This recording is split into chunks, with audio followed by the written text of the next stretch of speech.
Hi, welcome to the Society for Italian Historical Studies highlight series, where we highlight the research of Italian historians in our field. I'm Dr. Amanda Madden, and we're here today with Dr. Brian Griffith, who is winner of this year's SIHS Article Prize for Modern Italian History. For his article, Bacchus Among the Blackshirts, Winemaking and Consumerism and Identity in Fascist Italy, 1919 to 1937. Brian is the 2020-22 Eugene and Jacqueline Weber postdoctoral scholar in European history at UCLA. His interests include modern Italy, Italian fascism, Italian colonialism, consumerism, transnational identities, and the digital humanities. He is currently working on a monograph-length study on winemaking and identity construction in interwar Italy, which is titled Cultivating Fascism, Wine and Politics in Mussolini's Italy. Which sounds fascinating. Brian, welcome and congratulations. Thank you so much. Thank you. You're so welcome. We have a couple of questions for you today. I'm really interested to hear more about your research. So let's start with saying, could you briefly explain the topics and themes of your articles, and give us a highlight of the central arguments, and then give us a picture of how this fits into the broader research project you're currently working on.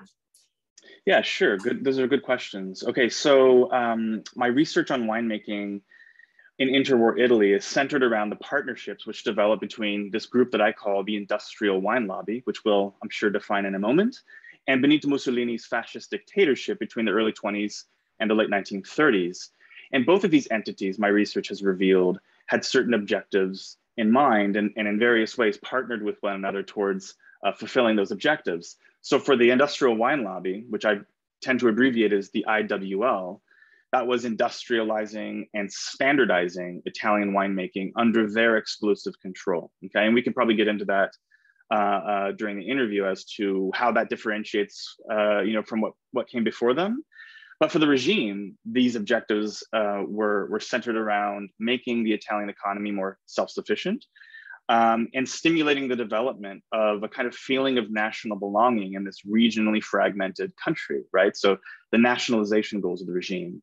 And so my specific argument for the article is that this IWL, this industrial wine lobby, pursued its largely private commercial objectives by wrapping them in the regime's language of autarky and national rebirth, which kind of opened up various opportunities for collaboration between the industry and the dictatorship throughout the interwar decades. So for both the IWL and the regime, which overlapped in these varying ways, they met in the middle here to pursue this complex program of making Italy more self-sufficient, but also in teaching Italians about their so-called national heritages by way of promoting Italy's so-called typical wines, or vini tipici, as the country's national beverages. Fascinating. That's really fascinating. And we're going to want to hear more about the industrial wine lobby here in a second. But I did want to ask you, because you brought up two really important words, and that's nationalism and identity. So I wanted to hear you say a little bit more about how that fits into that historiography of Italian nationalism and the things that are going on during this period. Sure, yeah, that's a good question. And it centers around, the historiography on the regime itself, right? Which is obviously something that I'm working with. But, during the course of carrying out this research, I kind of made a discovery that led me in this new direction. And maybe I'll talk about that in the course of answering your question. So, of course, for the listeners out there who are wondering about the connection between nationalism and the fascist regime, I'll kind of briefly explain that, and then I'll go into the kind of specific historiographical contributions that I'm making as I see them. So the fascist regime, of course, was an ultra-nationalist government that existed in Italy between 1922 and 1945. We call this the interwar period. In Italy, in Italian rather, we call this period the Ventennio Nero, the Black Decades, right? And, prior to the regime coming to power, Italy had been, ruled by different polities for centuries, had been kind of fragmented according to different regions, different regional dialects, and really even different regional cultures and identities had emerged from that historical context. And so when Italy became a united country in the late 1800s, one of the initial goals, right, was to make the populations living inside of the country feel as though they actually belong to that country, right? To feel a sense of national identity. There's a famous phrase from Massimo d'Azeglio that he may or may not have actually said, which is, we have made Italy, right, the state, but now we must make the Italians. So the regime inherited this project, which was largely unfulfilled during the early 1920s when it began to take power in Italy, and put that at the center of its socio-political objectives during the 20 years that it was in power, to nationalize Italy in terms of making this national identity a real thing. And so that's where I really started with this research. I was really interested in the connections between winemaking, wine consumption, and national identity. And I wanted to know whether or not the regime had any hand in this, whether the regime was using wine as a kind of communicative tool for notions of national belonging. What I ended up discovering, right, was this IWL, which I didn't really anticipate when I started the research. Like I said, I was very much regime oriented.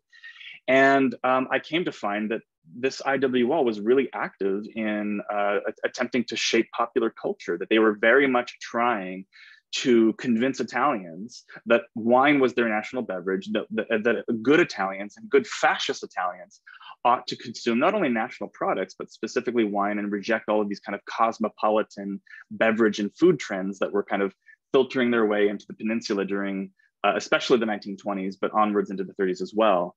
And so my specific contribution to the historiographical literature is to kind of highlight the existence of these private sector, not just companies, but industrial lobbying groups that kind of operated in the shadow of the regime and mimicked the regime's language in various ways, but also, more importantly, helped shape the regime's language and policies towards their industry's benefit, right? And this, I think, widens the lens in terms of political and culture shaping power in fascist Italy, wider from just this kind of more narrow band that we're more used to talking about, which is the fascist regime. So that's what I'm trying to do in the article, and that's ultimately what I'm trying to do in the book. Fascinating. So let's talk a little bit more about wine, because you keep using the phrase industrial wine lobby, which I'd like to hear more about who they are and how they're composed and what role they have, because you do talk about typical wine production and national identity, which, as we all know, is very important, not only in this context, but in the larger context. So could you talk a bit about that for us? Yeah, okay, so in 1924, this would have been 2 years after Mussolini came to power as prime minister, and just about a couple of months before the official declaration of dictatorship, which took place in January 1925, the fascist-dominated Chamber of Deputies, of course, deeply informed by the IWL's lobbying, passed a law decree on the protection of typical Italian wines. And what typical Italian wines were, as defined by the IWL, were these kind of like aristocratic historical heritage wineries and wine regions like Chianti, like Barolo, like Asti Spumante, things like that. And that was differentiated in the minds of these industrial wine lobbyists from more like small scale peasant wine growing, like kind of more local wine growing, right? Which didn't live up to the standards of production that these more, quote unquote, sophisticated winemakers had in mind. And so the 1924 Vini Tipici legislation was designed to create a consortium system, which was basically like a system of typical wine consortia that qualified producers could join. There were certain regulations as to who could and could not join these consortia in terms of quantity of production, but also whether or not the wines lived up to the standards that the consortia set, right, which were like chemical standards for what the wine tastes like, looks like, feels like, etc.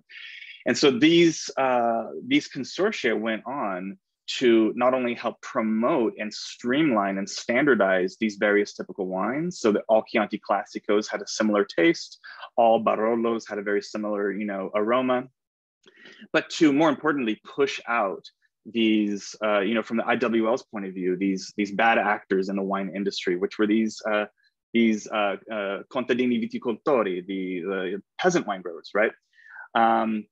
And so that had a way of kind of filtering out the bad actors, at least from the IWL's perspective, and lifting up the kind of true representatives of Italian winemaking. And then to promote those typical wines, those typical Italian wines as the national beverages, as the beverages that Italians ought to drink, and then also to export them onto the international market as representatives for the kind of modernization schemes that Mussolini was up to back in Italy, right? To kind of improve Italy's international standing as a major modern industrial power through the distribution, the international distribution and consumption of typical Italian wines. That's fascinating. I do have a question as you're talking about this. I'm like all of us, we're very nostalgic for the archives right now. So I'd like to hear more about your work in the archives and the sources that you've been working in. And, have you found any really interesting things? Or the last time you were in the archives, did you find any really interesting things that you'd like to tell us about? Yeah, sure. That's a good question. That's actually my favorite part. I'm sure this is everyone's favorite part of research, not finding the things that you were expecting to find, but finding things that you had no idea about, right? Which changed the course of your research in a really exciting way.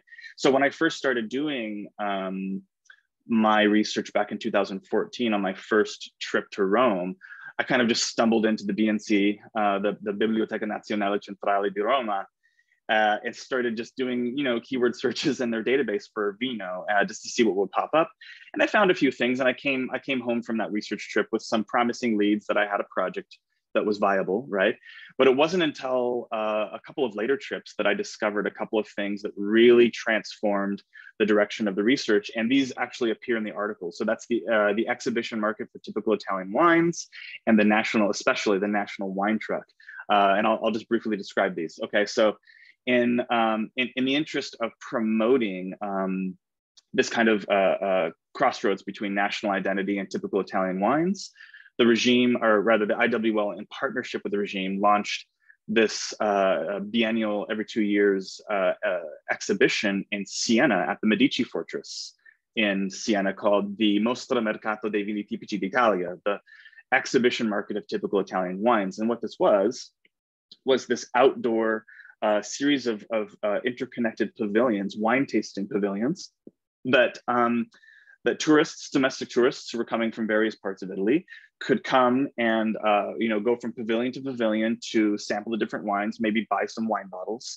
But more importantly, each of these pavilions were decorated according to their kind of regional flair, right? So they had the southern winemaking pavilions had kind of southern themes, the northern ones northern themes, and they also employed these women who were dressed up in regional costume, who could kind of perform the regional identity from which these wines were coming. And so I make the argument in the article that by strolling through this exhibition market of typical Italian wines, consumers were not only able to better understand the diversity and the quality and the prestige of Italian winemaking, but they were literally taking a stroll through the different regional identities of the country, right, of the peninsula. But as a whole, this kind of made gave the simulation of national identity out of these regional diversities, right?